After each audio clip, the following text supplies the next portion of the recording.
saya akan menjelaskan sedikit tentang kepemimpinan dan gaya kepemimpinan dalam organisasi. Pemimpin adalah individu yang melakukan proses mempengaruhi sebuah kelompok atau organisasi untuk mencapai suatu tujuan yang telah disepakati bersama. Kepemimpinan merupakan sifat yang diterapkan individu yang bertindak sebagai pemimpin untuk mempengaruhi anggota kelompoknya untuk mencapai sasaran dan tujuan yang telah disepakati bersama. Kepemimpinan secara harfiah berasal dari kata pimpin. Kata pimpin mengandung pengertian mengarahkan, membina atau mengatur, menuntun, dan juga menunjukkan ataupun mempengaruhi. Pemimpin mempunyai tanggung jawab baik secara fisik maupun spiritual terhadap keberhasilan aktivitas kerja yang dipimpin. Sehingga menjadi pemimpin itu tidak mudah dan tidak akan setiap orang mempunyai kesamaan di dalam menjalankan kepemimpinannya. Ada dua tipe kepemimpinan. Yang pertama, pemimpin konversional. Pemimpin konversional adalah pemimpin yang tidak menyatakan diri sebagai pemimpin, akan tetapi segala pendapat, tindakan, dan pemikirannya dijadikan panutan. Misalkan tokoh masyarakat, teman paling pintar di kelas, atau orang yang lebih tua.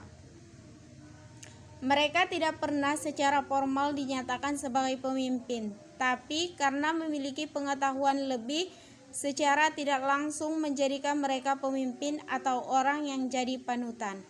Yang kedua, pemimpin ilmiah. Tipe pemimpin ilmiah adalah tipe pemimpin yang dikelompokkan berdasarkan teori-teori ilmiah yang biasa disebut dengan gaya kepemimpinan. Gaya-gaya kepemimpinan menurut para ahli.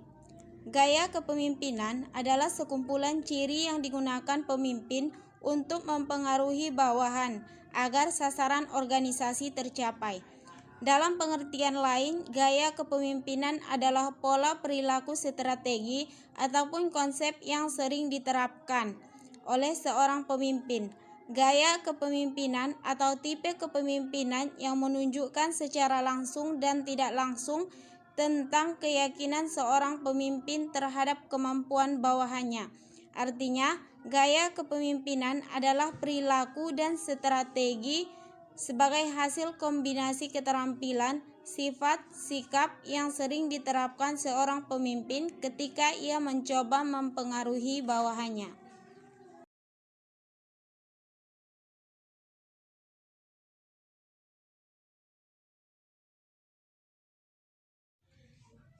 Gaya-gaya kepemimpinan menurut para ahli. Yang pertama, Toha 2013, bahwa gaya kepemimpinan merupakan norma perilaku yang digunakan oleh seorang pada saat orang tersebut mencoba mempengaruhi perilaku orang lain seperti yang ia lihat.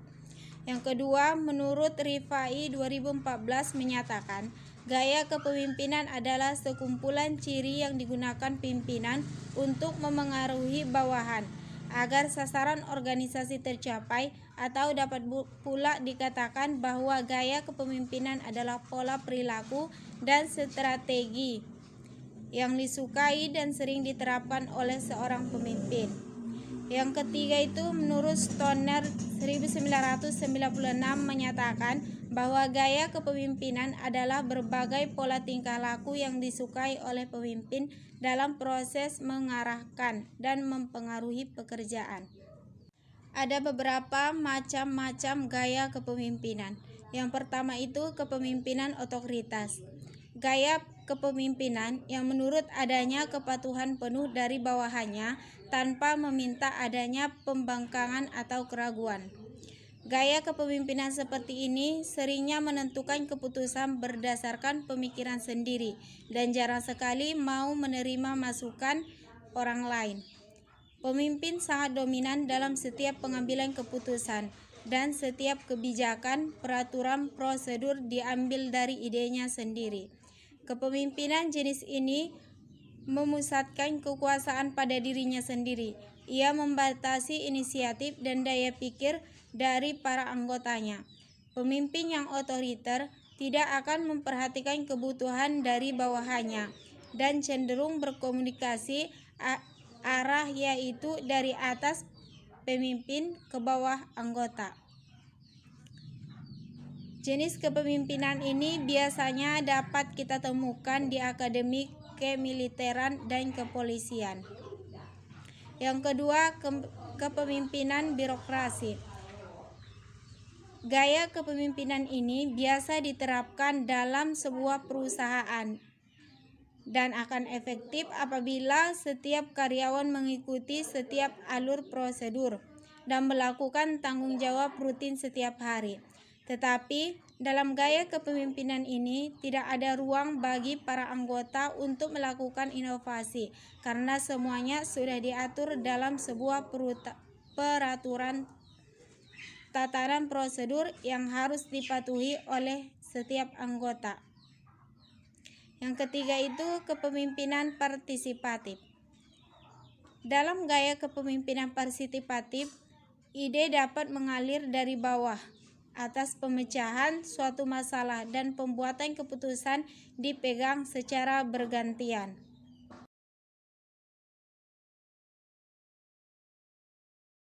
Pemimpin memberikan ruang gerak bagi para bawahan untuk dapat berpartisipasi dalam pembuatan suatu keputusan serta adanya suasana persahabatan dan hubungan saling percaya antara pemimpin dan anggota. Dalam gaya ini, pemimpin juga cenderung aktif dalam meminta masukan dari para anggota setiap menyelesaikan suatu masalah. Yang keempat, kepemimpinan delegatif, mirip dengan otoritas. Di gaya kepemimpinan ini, pemimpin memberikan 100% kepercayaan dan kebebasan kepada anggotanya untuk menyelesaikan tugas dan menyerahkan seluruh metode atau cara penyelesaian kepada anggotanya. Pemimpin cenderung memberikan keputusan Ada 4 dibuat gaya oleh yang siapa diterapkan oleh saja. pemimpin. Yang pertama itu memberitahu, menunjukkan, memimpin, dan menetapkan. Yang kedua, menjual, menjelaskan, memperjelas, dan membujuk. Yang ketiga, mengikut sertakan, memberi semangat, dan kerjasama. Dan yang keempat, mendelegasi, pengamatan, mengawasi, dan menyelesaikan. Pengukuran gaya kepemimpinan. Untuk mengukur gaya kepemimpinan dipergunakan indikator sebagai berikut. Yang pertama itu karisma. Adanya karisma dari seorang pemimpin akan mempengaruhi bawahan untuk membuat dan berperilaku sesuai dengan keinginan pemimpin. Yang kedua, ideal atau pengaruh ideal. Seorang pemimpin yang baik harus mampu memberikan pengaruh yang positif bagi bawahannya. Dan yang keempat, inspiration. Pemimpin harus memiliki kemampuan untuk menjadi sumber inspirasi bagi bawahannya, sehingga bawahan mempunyai inisiatif agar dapat berkembang dan memiliki kemampuan seperti yang diinginkan oleh pemimpinnya. Dan yang keempat, intellectual simulation. Adanya kemampuan secara intelektualitas dari seorang pemimpin akan dapat menuntun bawahannya untuk lebih maju dan berpikiran kreatif, serta penuh inovasi untuk berkembang lebih maju. Dan yang kelima, individualist consideration atau perhatian individual.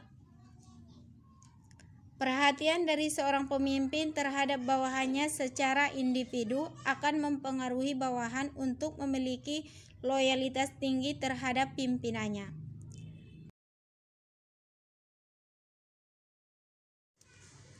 Gaya kepemimpinan yang efektif. Gaya kepemimpinan yang sebaiknya dijalankan oleh seorang pemimpin terhadap organisasinya sangat tergantung pada kondisi anggota organisasi itu sendiri. Pada dasarnya, tiap gaya kepemimpinan hanya cocok untuk kondisi tertentu saja. Dengan mengetahui kondisi anggota, seorang pemimpin dapat memilih model kepemimpinan yang tepat. Kemungkinan seorang pemimpin menerapkan gaya yang berbeda untuk divisi atau seksi yang berbeda. Gaya setiap pemimpin tentunya berbeda-beda. Demikian juga dengan para pengikutnya. Ini menerapkan cara lain untuk mengatakan bahwa situasi-situasi tertentu menurut satu gaya kepemimpinan tertentu, sedangkan situasi lainnya menurut gaya yang lain pula. Gaya kepemimpinan yang dijalankan oleh seorang berbeda satu sama lain.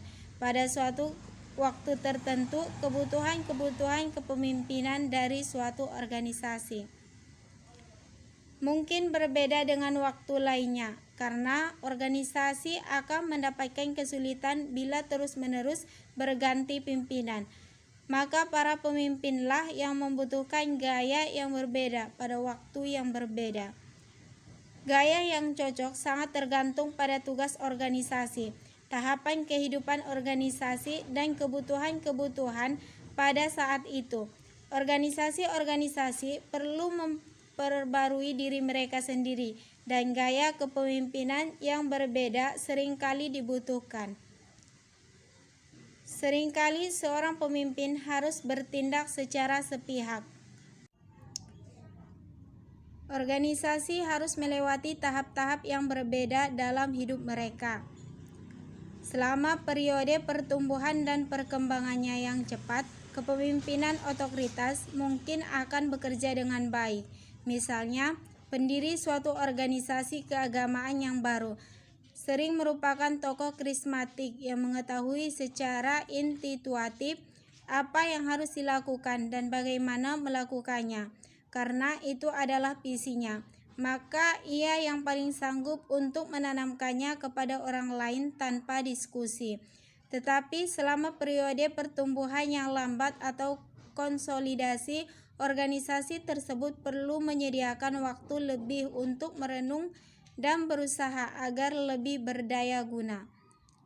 Ketika organisasi tersebut masih baru, pendirinya dapat mengandalkan kekuatan visinya untuk menarik orang-orang lain yang mempunyai sasaran yang sama. Namun, pada waktu organisasi itu berhasil, maka cara-cara lain untuk mempertahankan persamaan visi dan diperlukan bila gaya kepemimpinan tidak sesuai, sehingga mencakup penyamaan sasaran dengan peran serta penuh. Sering organisasi tersebut mengalami kegagalan. Seorang pemimpin yang baik harus mempunyai keberanian untuk mengambil keputusan dan memikul tanggung jawab atas akibat dan risiko yang timbul sebagai konsekuensi daripada keputusan yang diambilnya. Seorang pemimpin harus punya pengetahuan, keterampilan, informasi yang mendalam dalam proses menyaring suatu keputusan yang tepat. Di samping itu, gaya kepemimpinan yang menjalankannya dalam mengelola suatu organisasi harus dapat mempengaruhi dan mengarahkan segala tingkah laku dari bawahan sedemikian rupa sehingga segala tingkah laku bawahan sesuai dengan keinginan pemimpin yang bersangkutan. Apapun gaya kepemimpinan yang dijalankan oleh seorang pemimpin terhadap organisasi yang dipimpinnya harus dapat memberikan motivasi serta kenyamanan bagi para anggotanya. Assalamualaikum warahmatullahi wabarakatuh.